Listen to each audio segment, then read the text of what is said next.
পুতিনকে হুমকি ডোনাল্ড ট্রাম্পের ১০-১২ দিনে যুদ্ধ বন্ধ করো, নয়তো পরিণতির জন্য তৈরি হও। পুতিনকে এভাবেই হুমকি ডোনাল্ড ট্রাম্পকে এবং ১০-১২ দিনে যুদ্ধ বন্ধ করো, নয়তো পরিণতির জন্য তৈরি হও। $৩৫,০০০ কোটি ইউক্রেন যুদ্ধে ইতিমধ্যেই ব্যয় করেছে আমেরিকা। যুদ্ধবিরতি নিয়ে এবার পুতিনকে হুমকি ডোনাল্ড ট্রাম্পের, যেখানে ১০-১২ দিনে যুদ্ধ বন্ধ করো নয়তো পরিণতির জন্য তৈরি হয়, এমনটাও কিন্তু বলেছেন পুতিনকে হুমকি ডোনাল্ড ট্রাম্পের।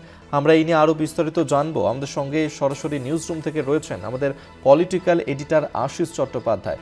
আশিস দা, দেখো, দিন কয়েক আগে, ৪-৫ দিন আগে হবে, ট্রাম্প পুতিনকে ৫০ দিন সময় দিয়েছিলেন এবং তখন তিনি বলেছিলেন ৫০ দিনের মধ্যে যুদ্ধবিরতি করতে হবে পুতিনকে, তা না হলে নানা রকম আর্থিক নিষেধাজ্ঞা জারি করতে হবে। তারপরে ৪-৫ দিনের মধ্যেই কি হলো যে সেই ৫০ দিনটা কমে ১০-১২ দিন হয়ে গেল, এটা কিন্তু একটা রহস্য, যেটা আস্তে আস্তে এই রহস্যের উন্মোচন হবে।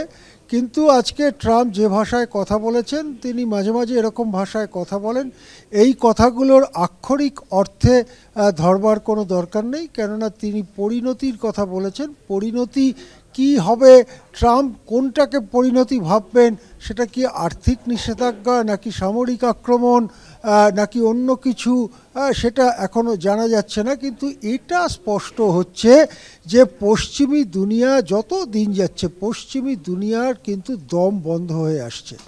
ইউক্রেনকে ট্রাম্প নিজে বলেছেন যে ইউক্রেনের যুদ্ধে ইতিমধ্যেই $৩৫,০০০ কোটি ঢেলেছে আমেরিকা। ইউরোপ তার শক্তি অতটা নয়, কিন্তু তাহলেও তারা বিপুল পরিমাণ, হয়তো এর অর্ধেক, আর আমেরিকা যত খরচা করেছে তার অর্ধেক ঢেলেছে।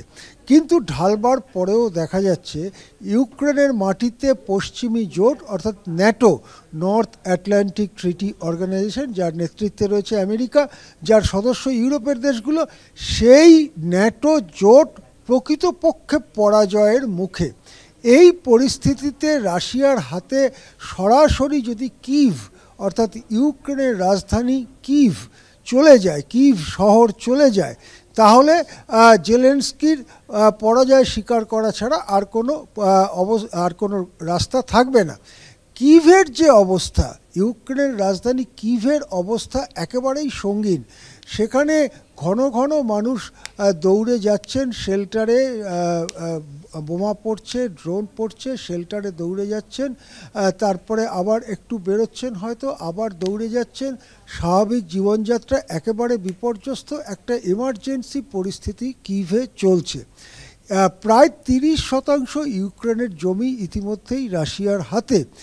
এই পরিস্থিতিতে এই যুদ্ধের মোড় ঘোরানো আগের মতো পদ্ধতিতে, অর্থাৎ জেলেনস্কিকে প্রচুর টাকা দেয়া হবে এবং অস্ত্রশস্ত্র, মিসাইল, কামান, বিমান দেয়া হবে এবং সেইভাবে রাশিয়াকে কোণঠাসা করা হবে, এই যে রাস্তা ভাবা হয়েছিল, সেই রাস্তাটা পুরোপুরি ব্যর্থ হয়েছে। রাশিয়া প্রায় ৩.৫ বছর ধরে এই যুদ্ধ চালাচ্ছে এবং এই যুদ্ধে পশ্চিমী জোট ন্যাটো প্রকৃতপক্ষে পরাজয়ের সামনে এসে দাঁড়িয়েছে। এই যে হতাশা, সেই হতাশারই কি বহিঃপ্রকাশ সেটা? কেননা ১০-১২ দিন এত কম সময়, যে আগস্ট মাসের ৭-৮ তারিখেই তাহলে একটা বড় কিছু, ভয়ঙ্কর কিছু দেখতে হতে পারে, কিন্তু সেরকম তো হবার সম্ভাবনা খুবই কম বা অবাস্তব বলা যেতে পারে। আরেকটা কি হতে পারে? আরেকটা হচ্ছে চীন, ব্রাজিল, ভারত, এইসব দেশগুলোকে আমেরিকা হুমকি দিচ্ছে, তোমরা রাশিয়ার থেকে তেল কেনা বন্ধ করো, তা না হলে তোমাদের ওপরে বিপুল শুল্ক চাপবে। এখনও পর্যন্ত চীন, ব্রাজিল একে ফুৎকারে উড়িয়ে দিয়েছে। ভারতও বারবার বলেছে যে আমেরিকার এসব কথা বলার কোনো অধিকার নেই, এটা দ্বিচারিতা করা হচ্ছে। সুতরাং আমেরিকার এই হুমকিতে রাশিয়ার থেকে তেল কেনা বন্ধ করে দেবে ভারত, চীন বা ব্রাজিলের মতো দেশ, তার সম্ভাবনা প্রায় নেই বলেই মনে করা হচ্ছে। সুতরাং শুল্কের ভয় দেখিয়ে রাশিয়াকে কোণঠাসা করার যতটুকু রাস্তা ছিল, সেই সবটুকু রাস্তাই ফুরিয়ে গেছে। এখন আর ট্রাম্পের কাছে নতুন কোনো এই পথটা খোলা নেই বলেই মনে করা হচ্ছে। সেক্ষেত্রে সরাসরি আমেরিকা এবং ইউরোপকে রাশিয়ার বিরুদ্ধে যুদ্ধ ঘোষণা করতে হয়, সেটা প্রায় অবাস্তব, অসম্ভব। সুতরাং ট্রাম্পের এই কথাকে সত্যি সত্যিই কতটা গুরুত্ব দেবার সেটা নিয়েও কিন্তু যথেষ্ট ভাবনা চিন্তার অবকাশ রয়েছে। একেবারেই। আপাতত ধন্যবাদ জানাবো আপনাকে। এতক্ষণ সরাসরি নিউজ রুম থেকে আমাদের সঙ্গে ছিলেন আমাদের পলিটিক্যাল এডিটর আশিস চট্টোপাধ্যায়।